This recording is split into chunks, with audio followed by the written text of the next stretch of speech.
এই সিনেমাতে এমন একটি ভাইরাস আছে যেটা যদি আপনাকে ধরে তাহলে আপনি হয়তো মারা যাবেন, নয়তো আপনার কাছে সুপার পাওয়ার চলে আসবে। তো সিনেমার শুরুতে আমরা রুবি নামের একটি মেয়েকে দেখি, আর ওর পাশের একটি মেয়ে হঠাৎ করে ব্যবহার পাল্টে যায় আর চোখের রং নীল হয়ে যায়, আর সে কাঁপতে কাঁপতে সেখানে মারা যায়। আর আমরা জানতে পারি এটা একটি ভাইরাস যেটা নাম হচ্ছে IAAN। আর এই ভাইরাসটি যাদের ধরে তাদের মধ্যে 90% লোকই মারা যায়। এর চিকিৎসা আজ পর্যন্ত বিজ্ঞানীরা খুঁজে পায়নি। এরপরের দৃশ্য আমরা দেখতে পাই আমেরিকার রাষ্ট্রপতি গ্রে ইন্টারভিউ দিচ্ছে, আর আমরা জানতে পারি তার ছেলে এই রোগে ভুগছে আর ডাক্তার তার চিকিৎসা করছে। আমেরিকার রাষ্ট্রপতি সবাইকে বলে, তোমাদের আশেপাশে কোনো বাচ্চা আলাদা ব্যবহার দেখো, সন্দেহ হয় দ্রুত তাকে CDC ডিপার্টমেন্টে পাঠিয়ে দেবে, যাতে করে সরকার তার চিকিৎসা দিতে পারে। ওদিকে রবির বাবা মা চিন্তা করতে থাকে ওই ভাইরাস যাতে রবিকে না ধরে। আজকে আবার রবির জন্মদিন, তাই রবির বাবা মা তাকে চাবি রিং গিফট করে। আর রবি ও তার বাবা মাকে অনেক ভালোবাসে, সে জানে তার বাবা মা তার জন্য অনেক চিন্তা করে। রবি রাতের বেলা তার মায়ের ঘরে যায় আর তার মায়ের কাছে শুয়ে তার হাত ধরে, তখন তার চোখের রং কমলা হয়ে যায়, মানে তার ভেতরে ভাইরাসটি চলে এসেছে। রবি ভয় পেয়ে যায়, তাই তার রুমে চলে যায়। তারপরের দিন রবি যখন তার মায়ের কাছে যায় তখন তার মা তাকে চিনতে পারে না, আর তার মা তাকে জিজ্ঞেস করে, তুমি কি হারিয়ে গিয়েছো?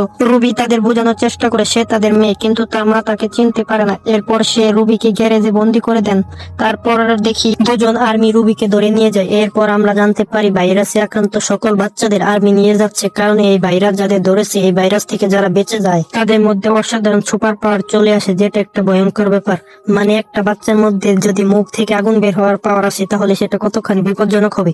তো এই জন্য সকল বাচ্চাদের আর্মিরা একটি ক্যাম্পে নিয়ে যায়। সেখানে একটি বাচ্চা আর্মিদের বিরোধিতা করে, যার কারণে আর্মিরা তাকে অনেক মারে। তো এটা দেখে রবি অনেক ভয় পেয়ে যায়, আর সকল বাচ্চাদের ডাক্তারের কাছে নিয়ে যাওয়া হয়। সেখানে রবিকে চেক আপ করা হচ্ছে। তখন ডাক্তার তাকে বোঝায় যেসব বাচ্চারা ভাইরাস থেকে বেঁচে গিয়েছে ওই ভাইরাসটি ওদের অনেক শক্তিশালী বানিয়ে দিয়েছে, আর আমরা তাদের চোখের উপর ভিত্তি করে আলাদা আলাদা গ্রুপে ভাগ করেছি। যেমন সবুজ রঙের চোখ আলা অনেক বুদ্ধিমান হয়, আর নীল রঙের গুলো যে কোনো কিছু বশ করতে পারে, আর হলুদ রঙেরটা ইলেকট্রিসিটি কন্ট্রোল করতে পারে, আর লাল রঙের তো অনেক ভয়ানক হয়, আর কমলা রং যেটা সেটা সব থেকে ভয়ানক হয়। আর কমলা রঙের বাচ্চা অনেক কম পাওয়া যায়। তো এরপর ডাক্তার রবিকে টেস্ট করতে যায়। তখন ডাক্তার জানতে পারে যে রবি একটা কমলা রঙের, মানে মারাত্মক ডেঞ্জারাস পাওয়ারের। ডাক্তার যখন রবিকে বিষওয়ালা ইনজেকশন দিয়ে মারবে তখন রবি ডাক্তারের হাত থেকে বেঁচে ডাক্তারের হাত টাচ করে তার মেমোরি কন্ট্রোল করে। তখন সে ডাক্তারের মাথায় ঢুকিয়ে দেয় যে সে একটা সবুজ রঙের বাচ্চা। তখন আমরা জানতে পারি ওর ভিতরে মানুষ টাচ করে তার মেমোরি বদলানোর ক্ষমতা আছে, মানে যে কাউকে পরিচালনা করতে পারে। তো এরপর আমরা দেখি জেলের ভিতরে সকল বাচ্চাদের যার যার রঙের পোশাক পরানো হয়েছে, তবে এখানে কোনো কমলা রঙের বা লাল রঙের ছিল না, কারণ ওরা খুবই ডেঞ্জারাস ছিল। টেস্টে কমলা বা লাল রঙিন এলেই তাদের মেরে ফেলা হতো। এভাবে 6 বছর পার হয়ে যায় আর রুবি অনেক বড় হয়ে যায়। রুবি সবুজ রঙের পোশাক পরে, আর সে এমন একটি কাজ করে যেটাতে বুদ্ধির প্রয়োজন হয়। রুবির তো বুদ্ধি নেই, কারণ ও তো কমলা রঙের। তো কাজগুলো ভালো মতো করতে পারতো না, যা দেখে একটি গার্ডের রুবির উপর সন্দেহ হয়। তারপর সকল বাচ্চাদের উপর এক ধরনের ফ্রিকোয়েন্সি টেস্ট করা হয়, যেটাতে বাচ্চাদের অনেক কষ্ট হয় আর ওদের চোখের রং ভিজিবল হয়। তো সেটাই রুবি অজ্ঞান হয়ে যায়। এরপর রুবির যখন জ্ঞান ফিরে তখন সে একটি ডাক্তারকে দেখতে পায়, আর তার নাম হচ্ছে ক্যাট। সে বলে, আমি তোমাকে সাহায্য করতে চাই। সে একটা গোপন চিঠি লিখে সেখানে রেখে চলে যায়, আর সেই চিঠিতে লেখা ছিল, এখানে সবাই জেনে গেছে তুমি কমলা রঙের এবং তোমাকে মেরে ফেলার অর্ডার দেওয়া হয়েছে, আর একটু পরে তোমাকে মেরে ফেলার জন্য আসবে। তো তুমি যদি বেঁচে থাকতে চাও তাহলে আমার সাথে বেসমেন্টে দেখা কর। তারপর সে রবির হাত করা খুলে দিয়ে সেখান থেকে চলে যায়। রবি রাতের বেলা বেসমেন্টে গিয়ে ক্যাট নামে সেই মহিলার সাথে দেখা করে, আর তার সাথে সেখান থেকে আর্মি ক্যাম্প থেকে পালানোর চেষ্টা করে। তবে গেটে একটা অফিসার রবিকে দেখে নেয়, কিন্তু রবি আর্মি অফিসারের হাত টাচ করে তার স্মৃতি ঘুরিয়ে দেয় আর ওকে দিয়ে গেট খুলে নেয়। তো বাইরে বের হওয়ার পর রবি বাড়িতে যাওয়ার জন্য অনেক এক্সাইটেড হয়ে যায়, অনেকদিন পর বাড়ি যাবে। তো এখন ক্যাট রবিকে বলে, তোমার বাড়িতে যাওয়া অনেক বিপজ্জনক হবে, কারণ আর্মিরা তোমাকে সেখানে গিয়ে খুঁজবে। তখন ক্যাট ওকে চিলড্রেন লিগের কথা বলে, সেও চিলড্রেন লিগের সদস্য। ক্যাট সেখানে রবিকে নিয়ে যেতে চাচ্ছে। সে বলে, তোমাদের মতো যারা সুপার পাওয়ার আছে যাদের মেরে ফেলা হবে তাদেরকে আমরা বাঁচিয়ে পালিয়ে নিয়ে এরকম চিলড্রেন লিগ তৈরি করেছি, মানে একটা বাহিনী। ক্যাট তখন রবিকে একটি পিল্ডেন দেয় আর বলে, আমরা যদি কোনো কারণে আলাদা হয়ে যাই 3 সেকেন্ডের জন্য এটা টিপ দিয়ে ধরে রাখবে, আর এটা হচ্ছে একটি টেকার, আর আমি জানতে পারবো তুমি কোথায় রয়েছো। তারপর তোমাকে আমি বাঁচাতে পারবো বা নিয়ে আসতে পারবো। কিছুক্ষণ পর ক্যাট গ্যাস স্টেশনের বাইরে বক্স নামের বন্ধুর সাথে দেখা করতে চায়। রক্স এর সাথে রুবির টাচ হওয়ার পর রবি একটা ভীষণ দেখতে পায় বা কল্পনা দেখতে পায়, সে লোকটি ওকে চুবিয়ে মারছে। তখন রবি ক্যাট আর রক্সকে ভয় পেতে থাকে যে ওরা খারাপ কোনো লোক হবে কিনা। তো এরপর রবি স্টোরের ভিতরে যায় কাপড় চেঞ্জ করার জন্য, আর আমরা স্টোরের ভেতরে একটি মেয়েকে দেখতে পাই যার ভেতরে সুপার পাওয়ার রয়েছে, আর সে রুবিকে শত্রু মনে করে তার উপর আক্রমণ করে। এই মেয়েটির গায়ে হলুদ রঙের কাপড় ছিল, আর আর হলুদ রং লাল কমলার পরে সবচেয়ে ভয়ঙ্কর। ওকে দেখে রবিও তার পেছন পেছন দৌড়াতে থাকে। মেয়েটি একটি গাড়ির ভেতরে চলে যায় আর মেয়েটিকে রিকোয়েস্ট করে তাকে যেন গাড়ির ভেতরে আসতে দেয়। তো মেয়েটি ওকে গাড়ির ভেতরে আসতে দেয়। তখন আরো দুটো ছেলে সেখানে আসে। একজনের নাম হচ্ছে লায়ন আর একজনের নাম হচ্ছে জ্যাক। লায়ন হচ্ছে সিনেমার একটি গুরুত্বপূর্ণ চরিত্র আর মেয়েটির নাম হচ্ছে জো। তো এরপর আমরা দেখি ক্যাট আর রক্স গাড়িটির পেছনে আসতে থাকে, যেটা দেখে লায়ন দ্রুত গাড়ি চালাতে থাকে। আর রাস্তায় নিগ্রো ছেলেটি জোনামের ওই মেয়েটিকে জিজ্ঞেস করে গ্যাস স্টেশনের ভেতরে কি হয়েছে। তখন রবি বলে, আমি হলুদ রঙের নই, আমি সবুজ রঙের, মানে অনেক বেশি পাওয়ারফুল, আমাকে দেখে ভয় পাওয়ার কারণ নেই। তখন জো লায়নকে বলে, ওই দেখো লেডিজেনের গাড়ি আসছে। লেডিজেন হচ্ছে আর্মি ক্যাম্পের একজন গোয়েন্দা আর ও পালিয়ে যাওয়া সকল বাচ্চাদের ক্যাম্পে ফেরত নিয়ে আসে। লেটিজেনের গাড়ি ওদের পিছু নেয় আর তার পেছনে ক্যাট ও রক্সের গাড়ি ছিল। তো ওই লেটিজেন যখন রুবিদের গাড়ি ধরার চেষ্টা করে তখন লায়ন রুবিকে গাড়ি চালাতে বলে। তারপর ওর সুপার পাওয়ার ব্যবহার করে তুফান আনে, কারণ লায়ন নীল রঙের ছিল। এভাবে লেটিজেন আর ক্যাটদের হাত থেকে বেঁচে যায়। এরপর লায়ন একটা নিরাপদ জায়গায় থামে। তখন রুবি ওদের ছেড়ে চলে যেতে লাগে। তখন লায়ন ওকে থামিয়ে দেয়, মানে ওর সুপার পাওয়ার ব্যবহার করে আটকে ফেলে। তখন রবিকে ওদের সাথে যেতে বলে স্টোবারে এবং বলে স্টোবারে একটি ক্যাম্প রয়েছে যেটা ক্লেন্সি নামের একটি ছেলে চালায়। সে হচ্ছে একজন কমলা রঙের, মানে রুবির কালারের সব থেকে ডেঞ্জারাস, এবং ওকে মেরে ফেলার কথা হয়েছিল। এই জন্য এসব বাচ্চাদের জন্য নিজে একটা ক্যাম্প তৈরি করেছে। ওই জায়গাটি ওদের জন্য সব থেকে নিরাপদ হয়। তখন রবি যাওয়ার জন্য প্রস্তুত হয়ে যায়। যাওয়ার সময় রবি বলে ক্যাট ও রক্সের সাথে না যাওয়া অনেক বড় ভুল হয়েছে।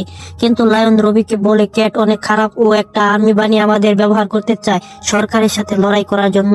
এরপর চারজন একটা হোটেলে যায় আর ঘুমানোর সময় জুয়ের সাথে স্পর্শ হয় রুবির গায়ের, যার কারণে রুবির একটা ভীষণ আসে। সেটাতে সে দেখতে পায় লায়ন বাচ্চাদের সরকারের হাত থেকে পালাতে সাহায্য করছে আর সে জুইকেও সাহায্য করেছিল। তো পরের দিন চারজন একটি শপিং মলে যায়। সেখানে ক্যাম্প থেকে পালানো কিছু বাচ্চা আক্রমণ করে। তারপর লায়ন ও জু তাদের উপর আক্রমণ করে। ওরা তখন থেমে যায়। তখন ওরা বলে, আমরা স্টুবারে যাচ্ছি।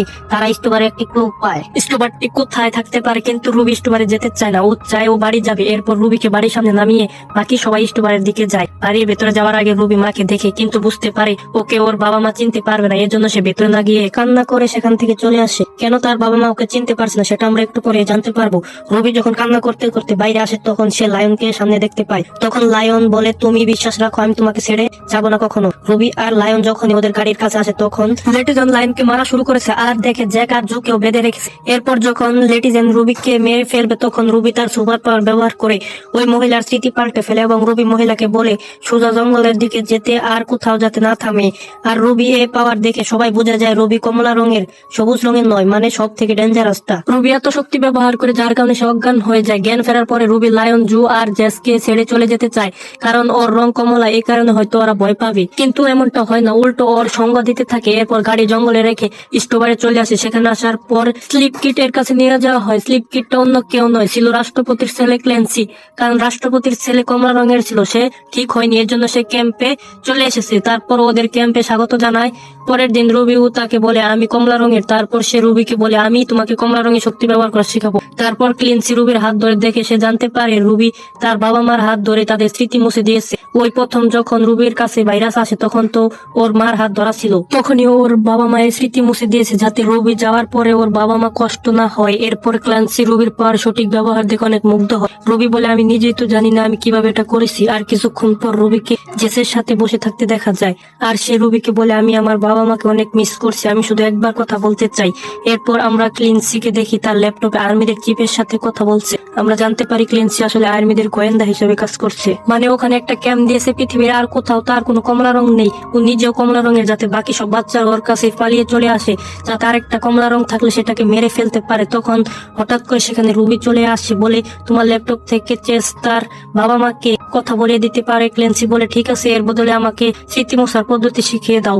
রুবি রাজি হয়ে যায়। তখন রুবির চোখ পড়ে তার ল্যাপটপে, বুঝতে পারে এখানে কি হচ্ছে, মানে ক্লেন্সির বেলকিবাজি ধরে ফেলে। তারপর ওই রাতে লায়ন, জো ও চেসকে নিয়ে সেখান থেকে পালাতে থাকে। আর এখানে পূর্বের প্ল্যান অনুযায়ী আর্মিরা চলে আসে আর আর্মিরা ওদের উপর হামলা শুরু করে দেয়। ওই মুহূর্তে লায়ন তার শক্তি দিয়ে আর্মিদের থামানোর চেষ্টা করে আর সেখানে ক্লেন্সি চলে আসে। ক্লেন্সির অনেক শক্তি আছে, ক্লেন্সি তার শক্তি ব্যবহার করে লায়নকে দুর্বল করে দেয়। তো এসব দেখে রুবির অনেক রাগ হয়। রুবি তখন তার সুপার পাওয়ার ব্যবহার করে আর্মির চিফকে মেরে ফেলে আর জু কারেনকে বশ করে সেখান থেকে পালিয়ে যায়। ওরা বাইরে আসতে সেখানে আর্মিদের হেলিকপ্টার আসতে থাকে। আর এখানে আমরা দেখি সরকারের কাছে রেড আর্মি রয়েছে, মানে বাচ্চারা যারা সুপার হিরো রয়েছে তাদের নিয়ে রেড আর্মি তৈরি করেছে। আর এই বাচ্চাদের মুখ থেকে আগুন বের হয়। এরপর রেড আর্মিরা রুবিদের উপর আক্রমণ করে। ওই মুহূর্তে রুবি তার বাকি বন্ধুদের সেখান থেকে পালিয়ে যেতে বলে আর ও নিজে দাঁড়িয়ে থেকে ওদের রক্ষা করার জন্য। তারপর রুবি সকল সৈন্যদের মাইন্ড কন্ট্রোল করে নিজের দিকে করে নেয়, মানে এখন ছোঁয়া ছাড়াই মাইন্ড কন্ট্রোল করতে পারে, মানে ও অনেক শক্তি বেড়ে গিয়েছে। কিন্তু ক্লেন্সি মানে রাষ্ট্রপতির ওই ছেলে আবার সৈন্যদের মাইন্ড কন্ট্রোল করে মেরে ফেলে। এখানে একটা দৃশ্য মনে হয় ক্লেন্সি রুবির মাইন্ড কন্ট্রোল করে ফেলেছে, মানে ক্লেন্সির পাওয়ার হয়তো রুবির থেকে বেশি। আর তখন আমরা দেখি রুবি উপরে থাকা একটি হেলিকপ্টার ছিল, সেই হেলিকপ্টার ক্লেন্সির উপর ফেলে দেয়। আর তারপর রুবি সেখান থেকে পালাতে থাকে, কিন্তু হেলিকপ্টার ব্লাস্ট হওয়ার কারণে রুবি সেখানে পড়ে যায়। তারপর চেস ওকে বাঁচিয়ে নেয়, কিন্তু চেসে ওকে বাঁচাতে গিয়ে নিজে পুড়ে যায়। তখন কেটের দেওয়া সেই বাটনটিতে চাপ দিয়ে ধরে। আপনাদের হয়তো মনে আছে প্রথমে যার সাথে পালিয়ে এসেছিল সে কিন্তু একটা পেন্ডেন্ট দিয়েছিল যেটা বিপদে পড়লে চাপ দিতে হবে। এরপর রুবি লায়নকে চলে যেতে বলে, কিন্তু লায়ন রুবিকে ছেড়ে যেতে চায় না। এরপর ক্যাট আর রক্স এখানে এসে ওদের বাঁচিয়ে নেয়। জ্ঞান ফেরার পর ক্যাট বলে চেসে চিকিৎসা চলছে, ও আশঙ্কা মুক্ত আছে। তখন রুবি বলে আমি তোমাদের চিলড্রেন লিগে যোগ দিতে চাই, মানে সরকারের বিরুদ্ধে যুদ্ধ করার জন্য ওরা যে একটা বাহিনী তৈরি করছে সেখানে যোগ দিতে চাই। রুবি ক্যাটকে বলে আমি চাই না লায়ন এখানে থাকুক, আমি চাই না সরকারের বিরুদ্ধে এই বাহিনীতে যোগ দিক, তাহলে ওর জীবন রিস্ক থাকবে। এরপর রুবি লায়নের কাছে যায় এবং লায়নকে টাচ করে ওর ভেতরে রুবির যত স্মৃতি ছিল সব মুছে দেয়, যাতে রুবিকে ছেড়ে চলে যাবে তাতে ওর কষ্ট না হয়, কারণ ওরা দুজন একে অপরকে ভালোবাসতো। এটাই সিনেমার অন্যতম ইমোশনাল দৃশ্য ছিল। আর সিনেমার শেষ দৃশ্যে আমরা দেখতে পাই ক্লেন্সি আর্মির একটি প্লেন থেকে বের হয়, মানে ও এখন মরেনি। এ পাশে রুবি তার চিলড্রেন লিগে ট্রেনিং শুরু করে, তার মানে ভবিষ্যতে ওরা আবার মুখোমুখি হচ্ছে, বড় একটা দাঙ্গা বাজবে। আর এখানে সিনেমাটি শেষ হয়ে যায়। আর এটার পার্ট 2 এখনো আসেনি, আসলে দেখা যাবে কে জিতেছিল, রুবি না রাষ্ট্রপতির ছেলে ক্লেন্সি।